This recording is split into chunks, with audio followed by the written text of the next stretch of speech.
আমার প্রিয় ছাত্রছাত্রীবৃন্দ, কল্যাণী বিশ্ববিদ্যালয়ের অন্তর্গত বিভিন্ন কলেজে যে সমস্ত ছাত্রছাত্রী সেকেন্ড সেমিস্টারে পড়াশোনা করছে এবং তোমাদের বাংলা মেজর বিষয় রয়েছে, তোমাদের জন্য এই ভিডিওটি অবশ্যই ভিডিওটি শেষ পর্যন্ত দেখবে, সেই সঙ্গে বন্ধুদের শেয়ার করবে আর ভিডিওতে অবশ্যই বেশি বেশি করে লাইক করবে যাতে আমরা এই ধরনের ভিডিও তৈরি করার অনুপ্রেরণা পাই। আর তোমরা যে সাজেশন আমি তোমাদের সামনে উপস্থাপন করছি সেই সাজেশন যদি তোমরা সংগ্রহ করতে চাও, বাংলা মেজরের জন্য 250 টাকা পেমেন্ট করতে হবে। মেজর যে কোনো বিষয়ের জন্যই 250 টাকা, মাইনর বিষয়ের জন্য 200 টাকা, মেজর এসিসি পেপারের জন্য 200 টাকা। বাকি অন্যান্য পেপারগুলো তোমাদের এইচএসসি ইংলিশ রয়েছে, সেটির জন্য 150 টাকা। এইভাবে প্রতিটি পেপারের আলাদা আলাদা প্রাইস রয়েছে। তোমরা চাইলে নিচে দেওয়া হোয়াটসঅ্যাপ নাম্বারে যোগাযোগ করো অথবা ফোনে কথা বলে নাও, তারপরে নোটস সংগ্রহ করে নাও। আমাদের নোটস পড়লে তোমরা পরীক্ষায় 100% কমন পাবে, কোনো রকমের টেনশন করতে হবে না। এবার চলো দেখে নিই আজকের সাজেশনটি। দেখো, সেকেন্ড সেমিস্টার বেঙ্গলি মেজর 201, অর্থাৎ তোমাদের এটি কোর্স কোড নাম্বার। এই নাম্বারটি তোমাদের পরীক্ষার খাতায় লিখতে হবে। সিলেবাসে তোমাদের রয়েছে আধুনিক বাংলা সাহিত্যের ইতিহাস ও ভাষাতত্ত্ব। 5 ও 10 মার্কের প্রশ্নের সাজেশন 2024, অর্থাৎ তোমাদের আগস্ট বা সেপ্টেম্বর মাসে তোমাদের পরীক্ষা হবে। 5 ও 10 মার্কের প্রশ্নের সাজেশন নিয়ে তোমাদের সামনে আজকে উপস্থিত হয়েছি। এর আগের ভিডিওতে বাংলার সিলেবাস তোমাদের সামনে উপস্থাপন করেছি। এই যদি তোমরা সেই সিলেবাসটি না দেখে থাকো তাহলে এই ভিডিও ডেসক্রিপশানে তোমরা লিঙ্ক দেওয়া থাকবে, সেই লিঙ্কে ক্লিক করে দেখে নিতে পারো। আর যদি পিডিএফ কপি সংগ্রহ করো, পিডিএফ কপির সঙ্গে সিলেবাস এবং প্রত্যেকটি অধ্যায় ধরে ধরে সাজেশন দেওয়া রয়েছে। তোমাদের কিচ্ছু ভাবতে হবে না, কোনো টেনশন করতে হবে না, সব এর মধ্যে পেয়ে যাবে। তোমাদের এই বাংলা মেজরের জন্য বাড়তি কোনো বই কেনার প্রয়োজন বা কোনো কিচ্ছু প্রয়োজন নেই, বা এখানে ওখানে ছুটে বেরিয়ে এই সমস্ত নোট সংগ্রহ করারও প্রয়োজন নেই, কারণ সেখানে তোমাদের প্রচুর অর্থ ব্যয় হয়। মাত্র 250 টাকায় তোমরা মেজরের একটি পেপারের নোটস কমপ্লিট পেয়ে যাচ্ছ এবং ঘরে বসে এই নোটসগুলো তোমরা পড়ে মুখস্থ করতে পারবে। তোমাদের সময় এবং অর্থের সাশ্রয় হবে। তাই দেরি না করে আজই যোগাযোগ করো নিচে দেওয়া হোয়াটসঅ্যাপ নাম্বারে এবং সংগ্রহ করে নিয়ে পড়াশোনা শুরু করো। নিচে দেওয়া হোয়াটসঅ্যাপ নাম্বারটি ফোনপে এবং গুগল পে নাম্বার, এই নাম্বারই পেমেন্ট করতে হবে। পেমেন্টের অরিজিনাল রিসিপ্ট কপিটি এই হোয়াটসঅ্যাপ নাম্বারই পাঠাতে হবে এবং তোমাকে বিষয়টি লিখে দিতে হবে, তাহলেই তোমাকে আমরা নোটস পাঠিয়ে দেবো। কোনো কোনো ক্ষেত্রে দেরি হতে পারে, কারণ ব্যস্ততার কারণে আমি যদি তোমার মেসেজটি না দেখি তাহলে হয়তো 10 মিনিট, 20 মিনিট বা আধ ঘন্টা, 1 ঘন্টাও দেরি হতে পারে। যদি রাস্তায় থাকি তাহলে তো সবসময় মোবাইল দেখা সম্ভব হয় না, তাই তোমরা অবশ্যই অপেক্ষা করবে, কোনো টেনশন করবে না, আমাদের এখানে টাকা মার যাওয়ার কোনো ভয় নেই। এবার চলো দেখে নিই সাজেশনের প্রশ্নগুলো। 1 নম্বর প্রশ্ন, বাংলা গদ্যের বিকাশে ফোর্ট উইলিয়াম কলেজের অবদান আলোচনা করো, অথবা বাংলা গদ্যের বিকাশে উইলিয়াম কেরি, রামরাম বসু ও মৃত্যুঞ্জয় বিদ্যালঙ্কারের অবদান আলোচনা করো। 2 নম্বর প্রশ্ন, বাংলা গদ্যের বিকাশে বা মৌলিক প্রবন্ধ রচনা ঈশ্বরচন্দ্র বিদ্যাসাগরের অবদান আলোচনা করো। 3 নম্বর প্রশ্ন, বাংলা প্রবন্ধে বঙ্কিমচন্দ্র চট্টোপাধ্যায়ের অবদান আলোচনা করো। 4 নম্বর প্রশ্ন, বাংলা গদ্যের বিকাশে রাজা রামমোহন রায়ের অবদান আলোচনা করো।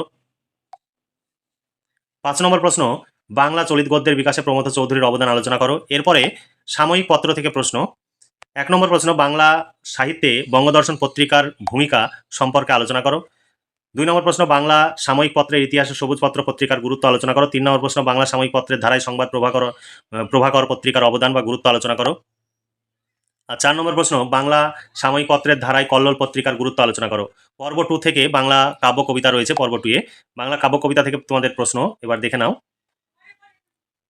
1 নম্বর প্রশ্ন, বাংলা কাব্যে মধুসূদন দত্তের অবদান আলোচনা করো। 2 নম্বর প্রশ্ন, ভোরের পাখি কাকে বলা হয়, তার কবি প্রতিভার পরিচয় দাও, অর্থাৎ বিহারীলাল চক্রবর্তী সম্পর্কে তোমাদের লিখতে হবে। বিহারীলাল চক্রবর্তীকেই ভোরের পাখি বলা হয়, কেন বলা হয় সেই সম্পর্কে পিডিএফ কপিতে উত্তরে রয়েছে। 3 নম্বর প্রশ্ন, বাংলা কাব্যে জীবনানন্দ দাশের অবদান আলোচনা করো। 4 নম্বর প্রশ্ন, বাংলা কাব্যধারায় কাজী নজরুল ইসলামের অবদান আলোচনা করো। এরপরে নাটক থেকে তোমাদের প্রশ্ন। 1 নম্বর প্রশ্ন, বাংলা ঐতিহাসিক নাটকে দ্বিজেন্দ্র লাল রায়ের অবদান আলোচনা করো। 2 নম্বর প্রশ্ন, বাংলা নাটকে মধুসূদন দত্তের অবদান আলোচনা করো। 3 নম্বর প্রশ্ন, বাংলা নাটকে গিরিশচন্দ্র ঘোষের অবদান আলোচনা করো। 4 নম্বর প্রশ্ন, বাংলা নাটকে দীনবন্ধু মিত্রের অবদান আলোচনা করো।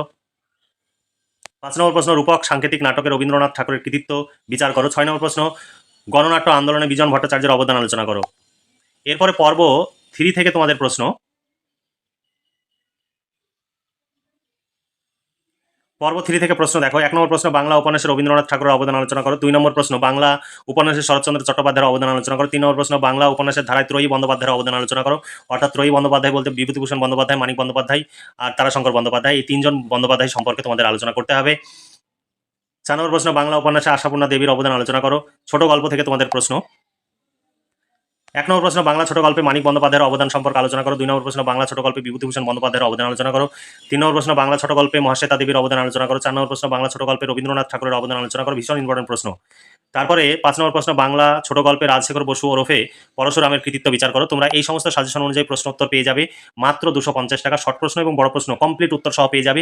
এই প্রশ্নগুলো পড়লে তোমরা 100 কমন পাবে এবং প্রশ্নপত্রে জটিল প্রশ্ন থাকবে, সমস্ত প্রশ্নই তোমরা কমন পাবে।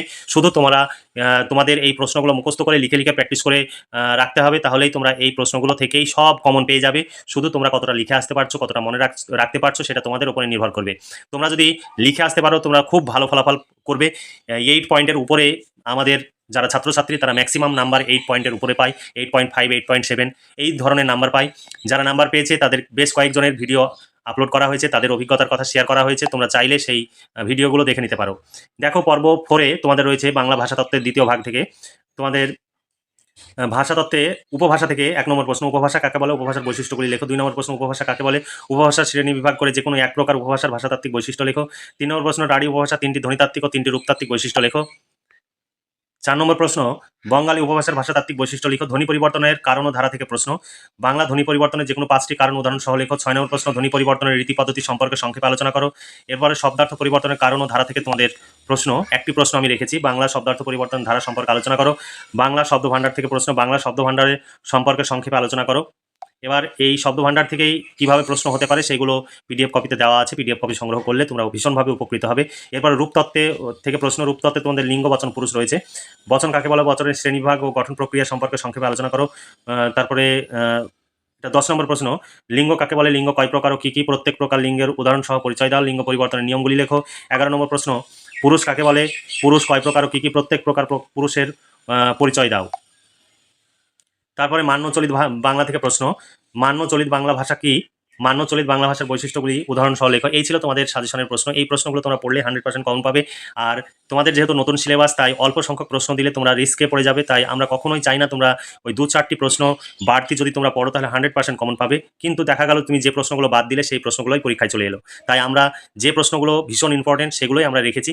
আর সিলেবাস থেকে আরও তোমাদের 20খানা প্রশ্ন হবে, আমরা সেই 20খানা প্রশ্ন আমরা করিনি, এবং বিভিন্নভাবে প্রশ্ন হতে পারে, সেই প্রশ্নগুলো অথবাতে দেওয়া রয়েছে। তোমরা যদি পিডিএফ কপি সংগ্রহ করো ভীষণভাবে উপকৃত হবে। আর তোমরা এই সমস্ত নোট সংগ্রহের জন্য বিভিন্ন জায়গায় ছোটাছুটি করো এবং প্রচুর অর্থ এবং সময়ের অপচয় করো। তোমরা অর্থ এবং সময়ের সাশ্রয় করতে চাইলে আজই যোগাযোগ করো এবং নোট সংগ্রহ করে পড়াশোনা শুরু করো। এখানে সুন্দর করে তোমরা যেভাবে সাজেশন দেখলে সেইভাবে সাজেশন অনুযায়ী উত্তরগুলো সাজিয়ে গুছিয়ে লেখা রয়েছে। তোমাদের কিচ্ছু ভাবতে হবে না, তোমরা এই প্রশ্নগুলো পড়লেই পরীক্ষায় 100% কমন পাবে। তাই আর দেরি না করে নিচে দেওয়া হোয়াটসঅ্যাপ নাম্বারে যোগাযোগ করো।